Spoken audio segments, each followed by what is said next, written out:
Yo, Wangles with Wangles, what's up, man? Wangless. Hey everyone, it's Wangless again. I just want to say thanks for you guys coming by and looking at some of my last videos that I've been putting up this week. It's fun. It's more fun than I remember it being from when I tried to do it back in the day. So I'm going to be trying to make it a little bit of a specific Halo news and then other kind of game news. I'm not really sure what I want to do with my YouTube channel, so that's always good. 2020. Perfect year to decide to do YouTube, you know what I'm saying? And in case anyone else is wondering, yes, I am still waiting for a Valorant code. No, I haven't got one. Will I get one? No. Why? It's because I'm ugly. If I was pretty, I would have already got one. Never forget that. I'm ugly and I'm proud, okay?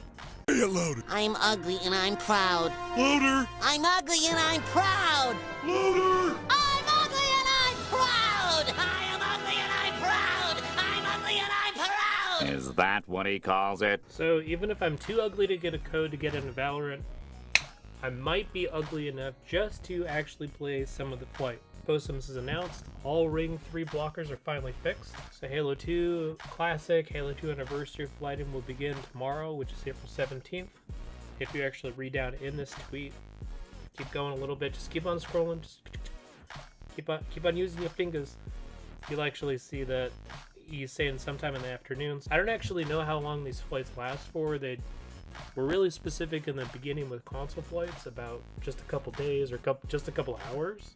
And they try to actually stress test something, so it's not quite like that. We'll see how this goes. I'd love to see what they got so far, and just playing it on computer again, seeing how Anniversary works. A link to the tweet if you guys want to check that out in the video description. If you're not sure how to get into these flights, I got this right here. Halo Insider Program, Halo Waypoint, Community, Halo Insider. You just press sign up, and then from there you can check your status once you actually apply and once you're approved. So yeah, go check it out if you like Halo. If you're a fan and you want to try it out on Steam, you'll actually get notified through Waypoint. So you see right here, they'll give you a notification. Crysis Remastered has finally been announced. Looks very good.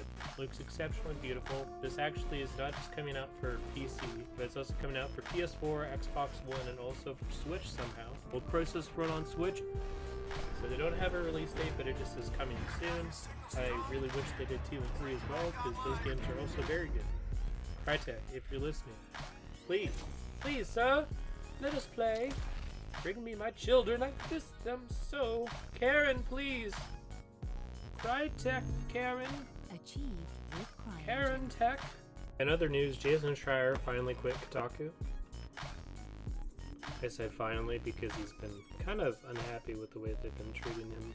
After apparently 8 years, he's leaving Kotaku. Friday will be my last day. And besides actually trying to become a full-time saxophone player, he's going to be staying in journalism, where he's going to continue to report on weird, wild industry and culture of video games.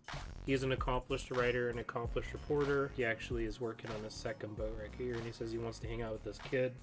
I don't know why you'd want to spend time with your kid if you're unemployed. I mean, come on. I mean, you really want to just be like, oh, you're crying again. Boo-hoo. How's it being a baby? It's kind of insane to me how he wasn't fired somehow. Because, you know, he's just like openly saying and posting things like this. When I think about what happened to Deadspin Bio Builds on my third after October 29, 2019, it became clear to me I could no longer work with this company for much longer. You know, I don't know. It seems like a kind of baller move to do, but also I feel like I would get fired. I think the only thing that is stopping Jason Schreier from being immediately fired is just the fact that he actually does game journalism. He goes and talks to people. He does, you know, like he actually pounds the pavement like a, I don't know, Walter Cronkite-esque person. I don't know if this is going to be a direct correlation to Kotaku only being clickbait articles from now on, but probably. I hope that Jason Schreier goes somewhere like the New York Times or the Washington Post or somewhere where he can kind of bring his ideas more to the mainstream. So you might be thinking, finally, Sony has released the price of the PlayStation 5 officially and I can pre-order it. That's a big nope. Well, at least Sony has finally talked about when they're going to release it besides holiday 2020. That's also a big nope. Well, at least Sony's shown off how the console looks. Got him! You should get the pattern by now, though. Those are all big nopes. Nope, nope, nope. So, this article from Bloomberg, they actually published it. I believe that it's from a press call. I'll put the link in the description so you guys can also look at it. The Tokyo-based tech giant is limiting its initial production run part because of the PS5's ambitious specs, and also because a certain thing that's going around right now. I can't say it though. It's against the law. It's against the YouTube law. CEO of YouTube's gonna come to my house and tase me if I say this word out loud.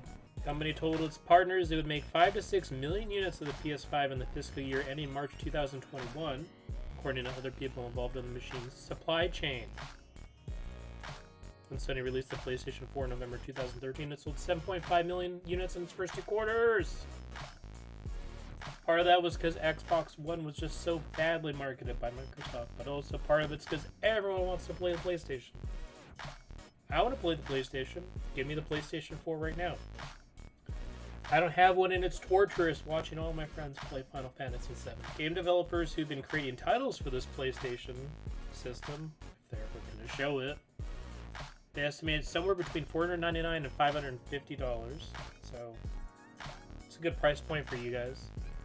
Probably also a good price point to estimate that the Xbox is going to be at the same time.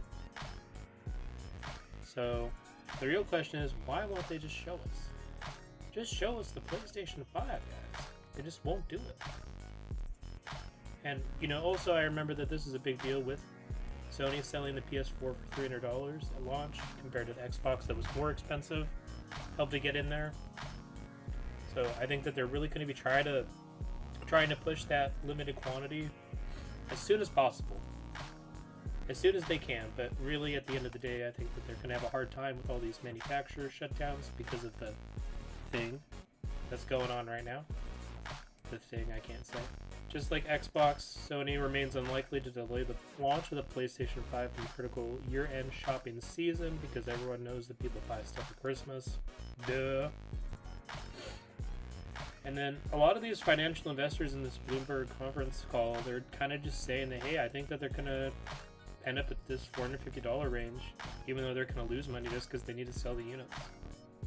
It's kind of insane that they're just going to sell them like that. I think that it's interesting to see that they actually have a price point that they're discussing. But please, Sony, just announce some news, let us know, inform the public about what you want to do. Then we can, you know, budget accordingly. $500 versus $400 isn't a big deal to me. If I know ahead of time, just let me know. That's it.